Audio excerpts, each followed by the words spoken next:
ঠাকুর শ্রী শ্রী রামকৃষ্ণের মুখনিসৃত বাণী। শ্রী শ্রী রামকৃষ্ণ কথামৃত। ত্রেতায় শ্রীরাম, দাপরে শ্রীকৃষ্ণ, কলিতে ঠাকুর শ্রীরামকৃষ্ণ। নমস্কার বন্ধুরা, ভক্তি চ্যানেলে আপনাদের সকলকে স্বাগত। ঠাকুর শ্রী শ্রী রামকৃষ্ণের মুখনিসৃত বাণী, শ্রী শ্রী রামকৃষ্ণ কথামৃত। আমি আপনাদের সামনে এই কথামৃত পাঠ করে শোনাব। ভিডিওটি অবশ্যই শেষ পর্যন্ত দেখতে থাকুন, আশা করছি ভালো লাগবে। শ্রী শ্রী রামকৃষ্ণ কথামৃত। আগের পর্বে আমরা ছিলাম শ্রীযুক্ত জয়গোপাল সেনের বাড়িতে শুভাগমন ও সেখানে ভক্ত সঙ্গে ঠাকুর শ্রী রামকৃষ্ণ। ঠাকুর বলছিলেন, সংসারে থেকে সাধন করা বড় কঠিন, অনেক ব্যাঘাত। তা আর তোমাদের বলতে হবে না। রোগ শোক দারিদ্র, আবার স্ত্রীর সঙ্গে মিল নাই, ছেলে অবাধ্য মূর্খ গোয়ার। তবে এর পরেও উপায় আছে।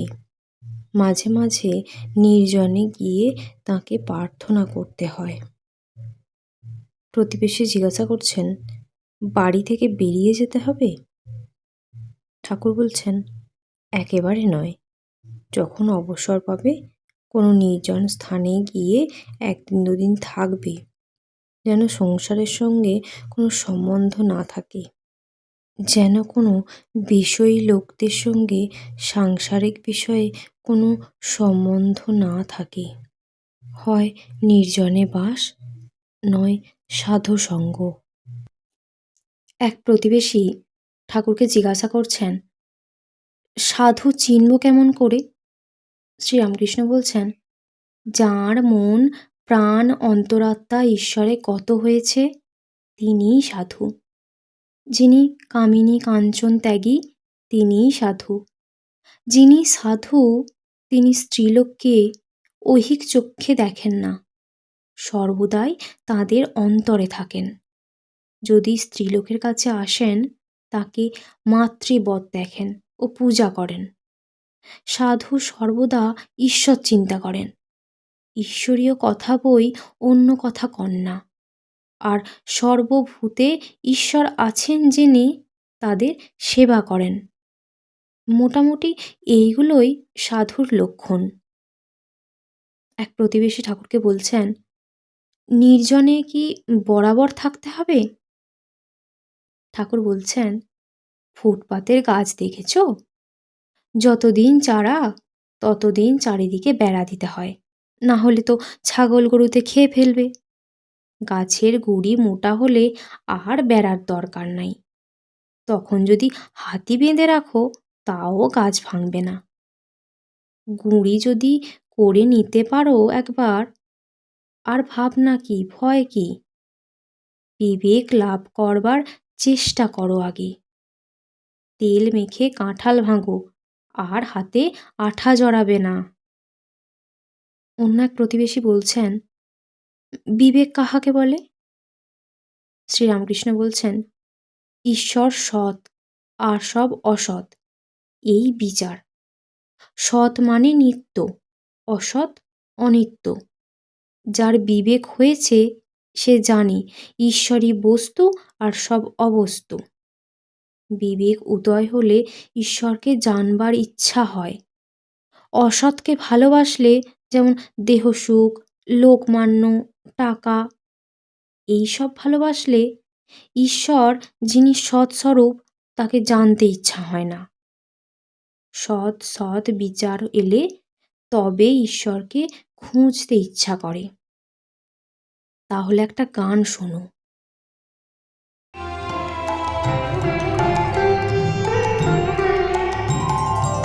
আয় মন বেড়াতে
ঠাকুর শ্রীরামকৃষ্ণ বলছেন, যতক্ষণ ঈশ্বরকে না পাওয়া যায় ততক্ষণ নীতি নীতি করে ত্যাগ করতে হয়।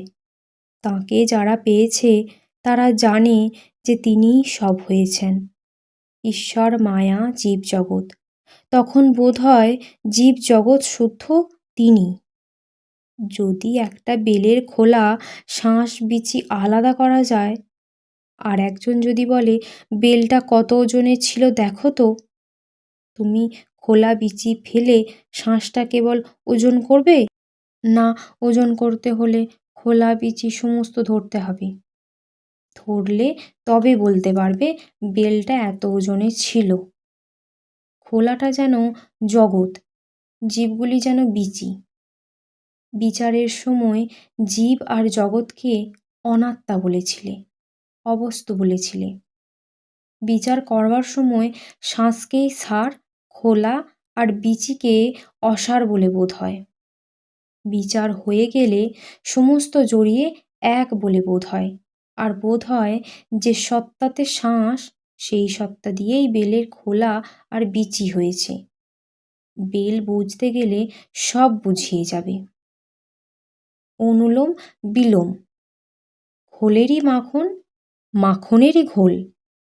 যদি ঘোল হয়ে থাকে তো মাখনও হয়েছে, যদি মাখন হয়ে থাকে তাহলে ঘোলও হয়েছে। আত্মা যদি থাকেন তো অনাত্মাও আছে। যাঁরই নিত্য তাঁরই লীলা, যাঁরই লীলা তাঁরই নিত্য। যিনি ঈশ্বর বলে গোচর হন তিনিই জীবজগৎ হয়েছেন। যে জেনেছে সে দেখে যে তিনিই সব হয়েছেন। বাপ, মা, ছেলে, প্রতিবেশী, জীবজন্তু, ভালো মন্দ, সূচি অসুচি সমস্ত। এক প্রতিবেশী ঠাকুরকে জিজ্ঞাসা করছেন, তবে কি পাপ পুণ্য নাই? ঠাকুর বলছেন, আছে আবার নাই। তিনি যদি অহংতত্ত্ব রেখে দেন তাহলে ভেদ বুদ্ধিও রেখে দেন, পাপ পুণ্য জ্ঞানও রেখে দেন। তিনি দু একজনেতে অহংকার একেবারে মুছে ফেলেন। তারা পাপ পুণ্য ভালো মন্দের পার হয়ে যায়। ঈশ্বর দর্শন যতক্ষণ না হয় ততক্ষণ ভেদ বুদ্ধি ভালো মন্দ জ্ঞান থাকবেই থাকবে। তুমি মুখে বলতে পারো আমার পাপ পুণ্য সমান হয়ে গেছে, তিনি যেমন করাচ্ছেন তেমন করছি, কিন্তু অন্তরে জানো যে ওসব কথা মাত্র। মন্দ কাজটি করলেই মন ধুক ধুক করবে। ঈশ্বর দর্শনের পরও তাঁর যদি ইচ্ছা হয় তিনি দাস আমি রেখে দেন। সে অবস্থায় ভক্ত বলে, আমি দাস তুমি প্রভু। যে ভক্তের ঈশ্বরীয় কথা ঈশ্বরীয় কাজ ভালো লাগে, ঈশ্বর বিমুখ লোককে ভালো লাগে না, ঈশ্বর ছাড়া কোনো কাজও ভালো লাগে না, তবেই হলো এরূপ ভক্তেতেও তিনি ভেদ বুদ্ধি রাখেন। এক প্রতিবেশী বলছেন, মহাশয় বলছেন ঈশ্বরকে জেনে সংসার করো, তাঁকে কি জানা যায়? ঠাকুর শ্রী রামকৃষ্ণ বলছেন, তাঁকে ইন্দ্রিয় দ্বারা বা এ মনের দ্বারা জানা যায় না। যে মনে বিষয় বাসনা নাই সেই শুদ্ধ মনের দ্বারা তাঁকে জানা যায়। প্রতিবেশী বলছেন, ঈশ্বরকে কে জানতে পারে?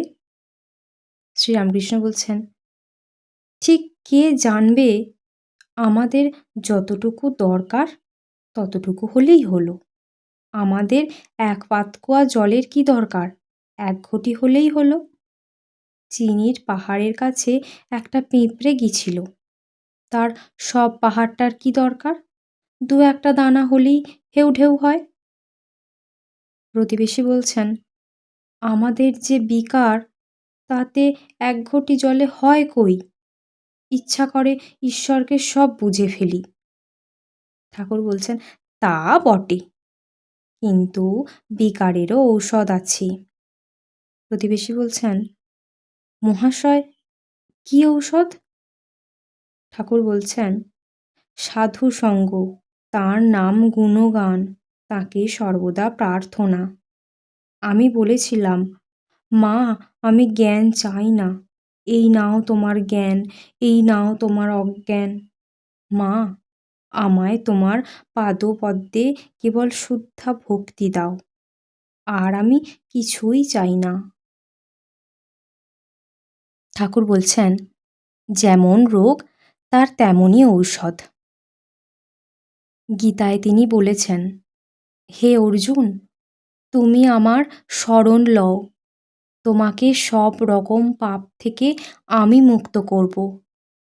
তাঁর শরণাগত হও, তিনি সদ্বুদ্ধি দেবেন, তিনি সব ভার লবেন। তখন সব রকম বিকার দূরে যাবে। এ বুদ্ধি দিয়ে কি তাকে বোঝা যায়? 1 সের ঘটিতে কি 4 সের দুধ ধরে?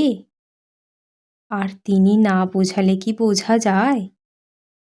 তাই বলছি, তাঁর শরণাগত হও, তাঁর যা ইচ্ছা তিনি করুন। তিনি তো ইচ্ছাময়ী। মানুষের কি শক্তি আছে? ঠাকুর রামকৃষ্ণের শ্রীমুখ নিঃসৃত বাণী শ্রী শ্রী রামকৃষ্ণ কথামৃত পাঠ আজ এই পর্যন্তই। আমি এইভাবেই আপনাদের সামনে কথামৃত পাঠ করে শোনাব। আপনারা অবশ্যই পাশে থাকবেন এবং চ্যানেলটিকে সাবস্ক্রাইব করে পাশে থাকা বেল আইকনটি অন করে দেবেন। তাহলে আমার ভিডিওগুলি আপনাদের কাছে পৌঁছে দিতে সক্ষম হব। আপনারা যদি পাশে থাকেন, আমি আরও উৎসাহিত হব। জয় রামকৃষ্ণ।